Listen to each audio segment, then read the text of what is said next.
You recently wrote this awesome blog titled Thank you. The Nature of God, and Yes. it kind of dives into this idea of loving God or certainly not fearing God. Right. So I was hoping you could give us a little bit of a rundown on your Yeah. blog and then we could discuss it. Yeah, I guess I was kind of inspired to write about it because so many people are inclined to say they're God-fearing. Yeah. And I was certainly brought up that way to fear God and to live in fear of hell and some of these, other repercussions that, if we do wrong.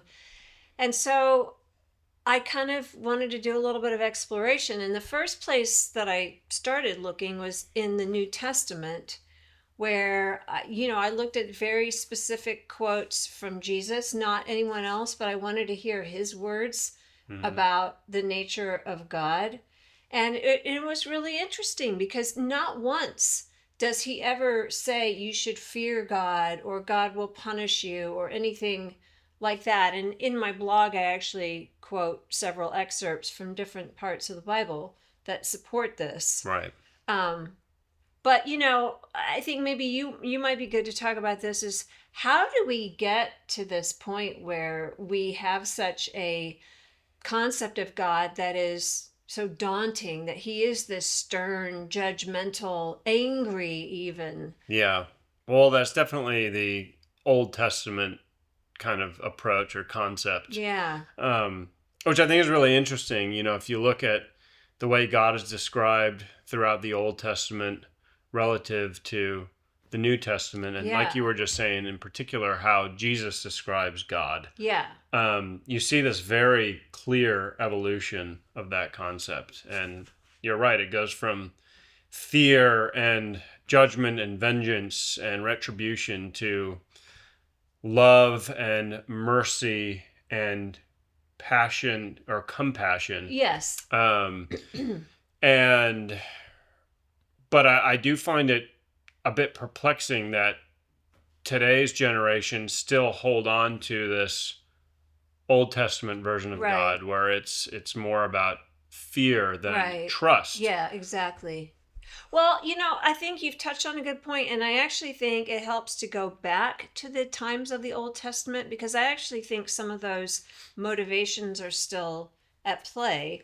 But I know that part of it was that some of the religious leaders of those times, it was the only way that they could control people because they weren't morally evolved enough to appeal to a higher level of just do the right thing because it's the right thing. Hmm. Like really the only way to get them to behave in a moral, conscientious way was to have this fear of a consequence if they didn't. Right. And so I do think some of the older religious leaders used that as a tactic to get people to behave and to control them because unfortunately, and we see this even today, a lot of leaders in the religions want this power and control. They're not necessarily there to just inspire and guide.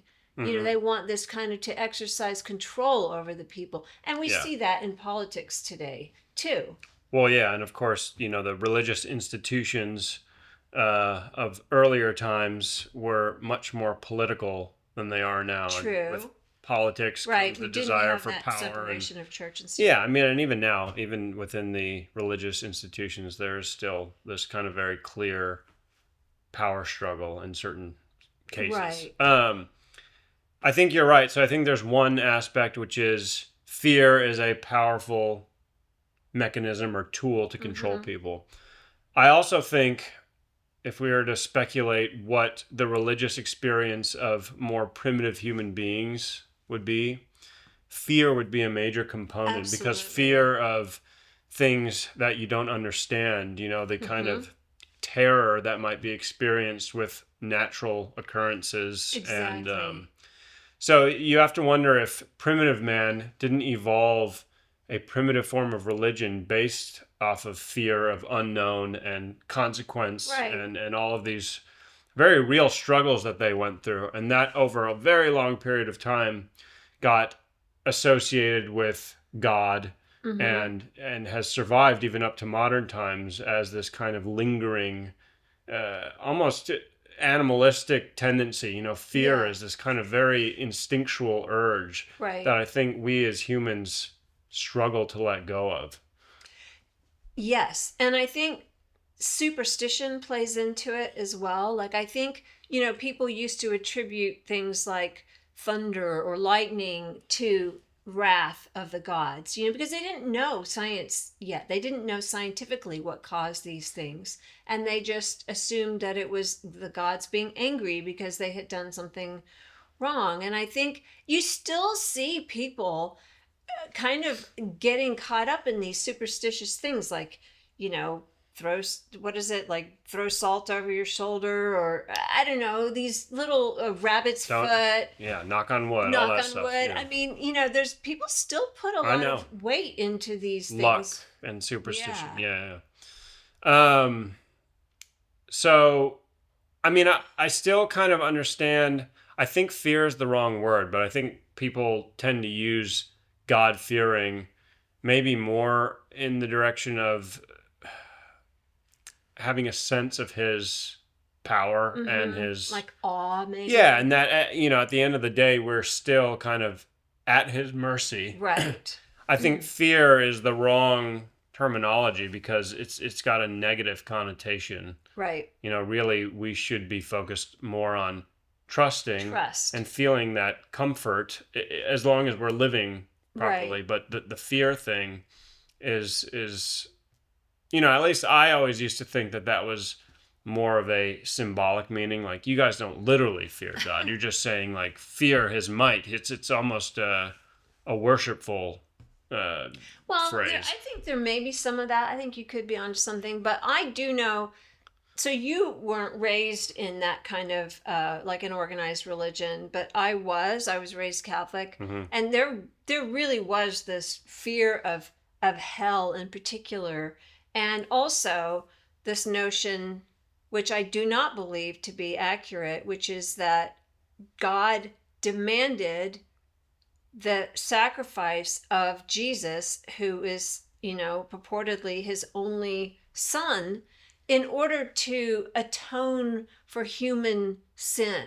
Right. And that was a big thing that I was raised with. And that really suggested that God was, well, kind of cruel in a way. I mean, what parent would do that, would require one of their children, in fact their best behaved child, to give up his life in order to atone for the wrongs of the other naughtier children? I Hmm. mean, that seems absolutely cruel and unreasonable.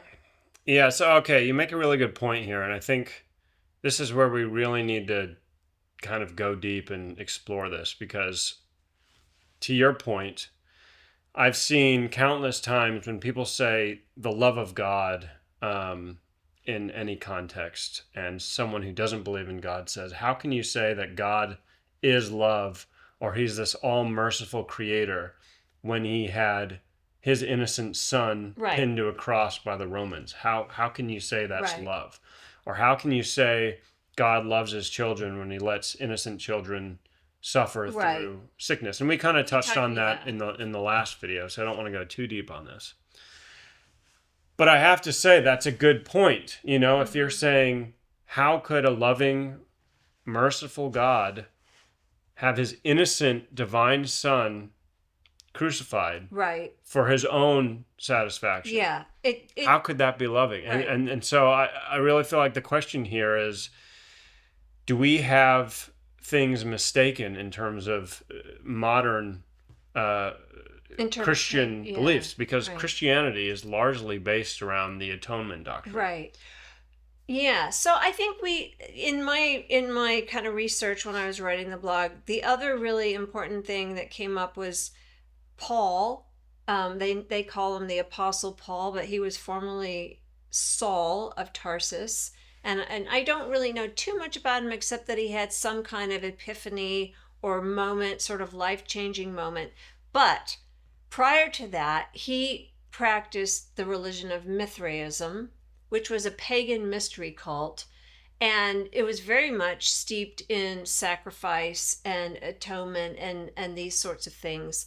And even though he converted to Christianity once he had this whatever experience he had, um, he then became like really a very strong figure in establishing the Christian church. Right. And he used, I think it was just inevitable that a lot of his Mithraic beliefs kind of got folded into his version of Christianity and his own interpretation of the teachings of Christ. They weren't necessarily, the accurate teachings. It was kind of the way he interpreted them. So I do think we owe a lot of some of these errors of the atonement doctrine to Paul. Yeah, so the interesting thing about Paul, like you were saying, is he wasn't actually around for the majority of Jesus' life. He wasn't one of the apostles that got to spend that one-on-one time with Jesus, and learn from his teaching. So it's kind of a significant point that the majority of the New Testament comes from the teachings of Paul, who is not one of the apostles who was present. Yeah. And I think, like we were discussing earlier, you see this pattern from the Old Testament to the New Testament. You have this evolution. And I think you can see a difference in the actual apostles' writings relative to Paul's. That's true. And I have read that Paul grew up in a largely Mithraic community and was exposed to Mithraism and other Greek religions and Judaism, and was actually a very strong persecutor of Christianity, or he was very against it. Yeah, he was. And he has this experience on the Damascus Road. Yeah. And that transforms him, and now he becomes kind of the leader, in a way, of the Christian church. Right.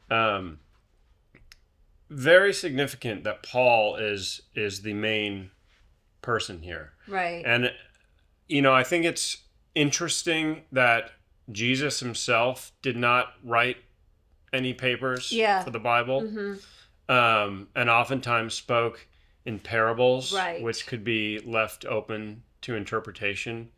And this kind of gets into a broader discussion of the Bible itself as a human record or a divine record, and how we should analyze and study it and use it for our own, understanding of God and religion. But I do think you're right. The atonement idea was very much alive and well in Mithraism, and you can see a lot of other shared. Yeah, like December 25th was the birth date of Mithras. Their lead, whatever I don't remember quite how you call him, the leader of their church, and he was supposedly born of a virgin. Right. So a lot of these things that we assume are just a natural part of Christian history, actually. And there's another interesting thing is St. Augustine, who was very active in sort of furthering the development of Christianity, in order to garner more followers in the Christian faith, he allowed a lot of their old beliefs to be integrated into Christianity, because there was no other way to kind of convert them over. So, as a strategic effort, there was a lot of leeway and permission in allowing these pagan, really, beliefs to get folded into Christianity. Well, I even read that the early Christian churches would share religious spaces with the Mithraic believers, so they would actually kind of share the same temples, and then churches, and then one would take on the holy water thing that was a part of Mithraism. But okay, I feel like most people don't argue the fact that there's clearly been a pagan influence on Christianity. Like even when I was going to Catholic school, the teacher was like, yeah, I mean, it's kind of a well-known fact that Christianity has absorbed some of these Yeah. pagan traditions. And I think that if we accept that as fact, Right. then we should start sifting through the Bible and taking that information and realizing that we can start to try and pull bits of that apart so that we can find the real nature Right. of God. Because I do not think that the atonement doctrine lines up with Jesus' own description of God. You know, Jesus was commanding his followers to forgive and forgive and forgive, like this kind of endless capacity or limitless capacity for mercy. Right. You know, when asked, how many times should I forgive my erring brother? Yeah. You know, 7 times, and he says 70 times 7 or something. Right. And the idea is that we should have this godlike ability to forgive.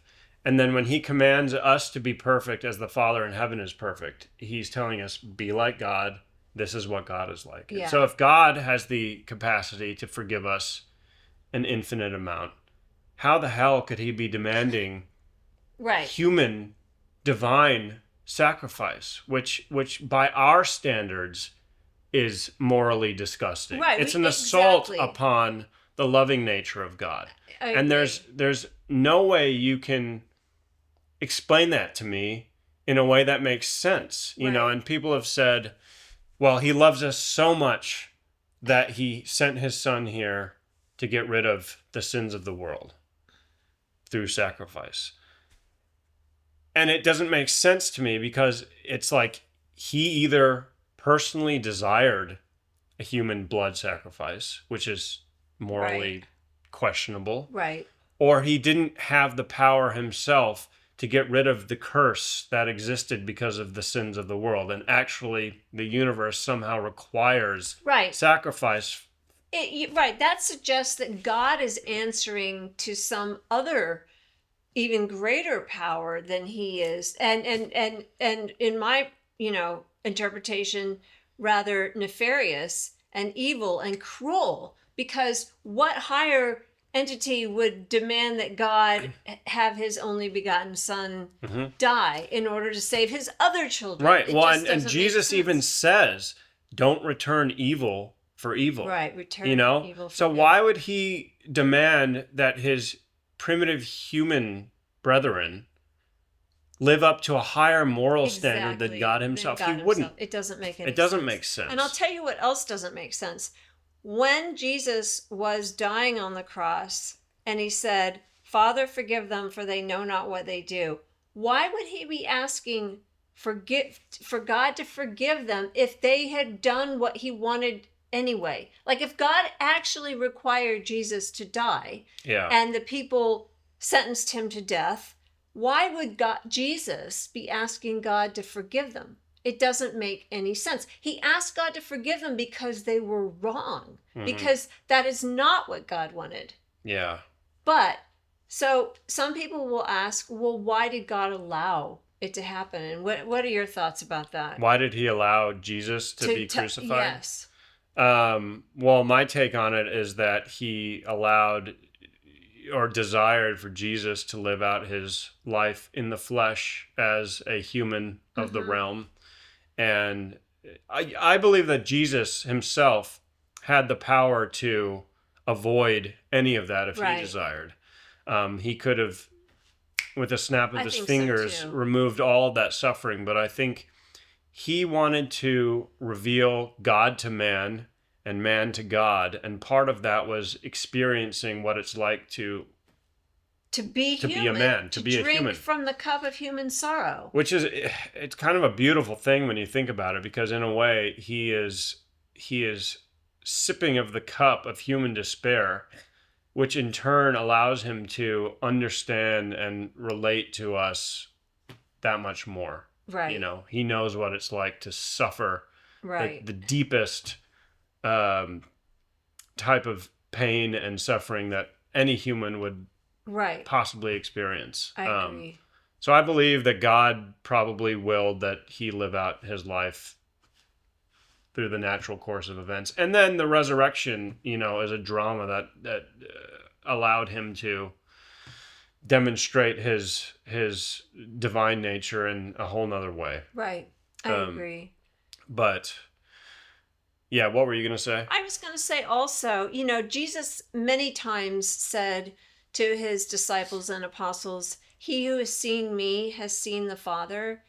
And meaning that Jesus was in essence the human personification of God, and in his nature kind of conveyed the same attributes.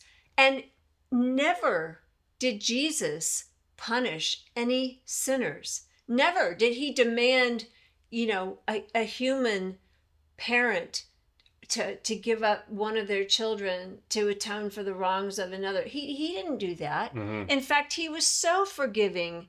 He would forgive when the humans would be like, why are you letting this woman, come and clean your feet or whatever, interrupt our last supper and wash your feet.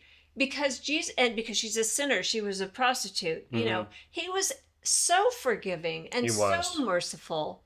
And so it doesn't make sense that God would not be as good, if not even more so. No, I agree. I think all the answers can be found in Jesus' actual teachings. Yes. I think of the prodigal son. You have the brother who goes off and kind of takes for granted everything. Right. He goes astray and lives an unholy life or whatever it is, but he comes back. Right. He eventually comes back, and then his brother, who was doing good and was a loyal son to his father the whole time, is kind of resentful at the fact that the father, instead of punishing the son, throws this big feast for them in celebration that his other son came back to the fold. Right. Does that sound like a father or God who requires retribution for sin? No. He's not saying this son who erred needs punishment and then I'll forgive him. Right. And he's certainly not saying the innocent son who was by my side the whole time needs to be pinned to a cross before I'm going to forgive that exactly, son. It's just not the way it goes. He's just happy that his erring son has come back to his family. And that's all you need to know. Right. But somehow, because of these older beliefs that kind of got conflated into Christianity, right? And the other thing I think to be reminded of is that Jesus said over and over and over again to his followers that the only thing that was required to be saved was the desire. The desire. That was it. He didn't say you have to do this, you have to slaughter 20 lambs. In fact, the other interesting thing is Jesus himself really objected to the sacrifice of animals. Well, and they got rid of that. Right. Yeah. So, why it just doesn't make sense that he would then be party to this notion that he had to sacrifice himself, give up his own actual flesh and blood to satisfy the demands of his father. It doesn't make any sense at all. Well, I guess the idea was that Jesus was the ultimate sacrifice. And so we no longer require animal sacrifice, but it still doesn't line add up to me. Though, with everything else, and especially when Jesus would say that nothing but the desire to be forgiven and to be saved is required in order to enter my kingdom. Yeah, all you need to do is believe. Right. But so here's an interesting thing too that I kind of just speculated about, and it comes from talking to some people who actually really want to hold on to those ideas about God, because I was wondering, like, why wouldn't people want to be sort of liberated from that fear and believe in God as much more benign, and not even just benign, but really truly loving, far beyond our own ability to even imagine. And I think it's because as primitive human beings, part of us wants to see people get their just desserts. People want to see that that there's this sort of stern punishment for their fellow humans who have committed sin. Just sort of like the way when we first read the prodigal son story, like there's a part of you that goes, well, wait a minute, that's not fair. Yeah, that's not fair. Right. Exactly. So, which is why I think it's significant that he told that parable. Yes. Because the fact that we have trouble accepting that tells you that God is so much further than we are in terms of his capacity for forgiveness and mercy, compassion and mercy. But love. I mean, I do think this idea of if there's good, there has to be evil, and there has to be a place for evil people to go, and there has to be punishment for evil and all this stuff. But I think that we've mixed up a lot of different concepts into Christianity. But I agree. I think people like to see justice, and they'd like their enemies to be treated accordingly. Schadenfreude, sort of pleasure in watching somebody suffer for their wrongs. Yeah, but again, Jesus said, love even your enemy. Right. Exactly. So why would he ask something of us that his father wasn't capable of or willing to be? Yeah. That doesn't make any sense either. Yeah. But I would love to hear other people's perspective on this too, because I know that probably the majority of Christians out there who might watch this would be very much in support of the atonement doctrine and have their own reasoning for it. And sure, I would like to hear it, Right. But I do think that it's important that we're having this conversation, because I think that a lot of people have turned away from God because of these ideas about him that are so unsavory, that are so, and maybe illogical or inconsistent. They don't make a whole lot of sense. I mean, I know that even as a child, I questioned it. I was like, wait a minute, that seems really cruel that God would create us imperfect and that we have this natural tendency to make mistakes or sin. And then he would sit up there and pass judgment upon us. And if we make one sin too many or too bad of a sin, that he's going to condemn us to eternal punishment. Yeah. I mean, that's another thing. Like, as a parent, like, I could never do that. I mean, I'm to one of my own children. Right. So, no matter how much they messed up, I would never want to see them suffer for all of eternity. Yeah. And so just basic logic here. How could your love for your own kids surpass that of God? It just doesn't make sense.